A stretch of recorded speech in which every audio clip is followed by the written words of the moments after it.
Write your government resume. People looking for jobs usually dream of working in big corporations, or other prestigious institutions to get a big head start on their life goals. One great place to work for is the government. Despite misconceptions of the government being corrupt and extremely bureaucratic, the government is a very good place to build up one's character, work ethics, and social awareness. Unlike applying for a regular job, which requires a standard resume, the government requires a different set of information in your resume. A government resume entails more details and information about what you have done and what you can do for the government agency you are applying for. Providing the needed information, presented in the correct format, is essential in increasing your chances of getting the job. So what's the first step into getting into that dream job with the government? Here's how. Unlike your standard resume where stating your name, address, and contact numbers is enough, a government resume requires your military status and your country of citizenship.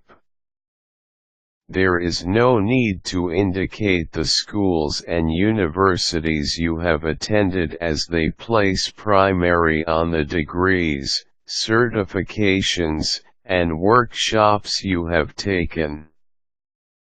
Begin your resume with your summary statement. The summary statement is the first paragraph of your resume, which should indicate in precise words why you are qualified for the position. The next part of your resume is your employment history or experience section. Your 3 most recent jobs must be indicated here in chronological order. When outlining your recent work experiences, do not forget to include your position and the responsibilities that you handled. Make sure that you emphasize responsibilities that are relevant to the government position that you are applying for. Next, indicate your educational credentials. List down all degrees and certifications that you have attained in chronological order and make sure to include the dates when you earned these. Double-check the job posting if your resume would need certain attachments, such as a copy of your transcript, diploma, or other official documents. If you are aiming for a senior/higher position in the government, you will need to outline your executive core qualities. This is similar to Step 3, but you should place more emphasis on the qualities that would indicate that you are fit for such a position. If applicable, include your set of knowledge, skills, and abilities that make you fit for the position. You should list down a minimum of 5. Sometimes, the government would require other forms to be filled out and that must submitted along with your resume, such as the Form C, which is a questionnaire that evaluates your qualifications. Before submitting your resume, double-check if you have filled up all the required information correctly.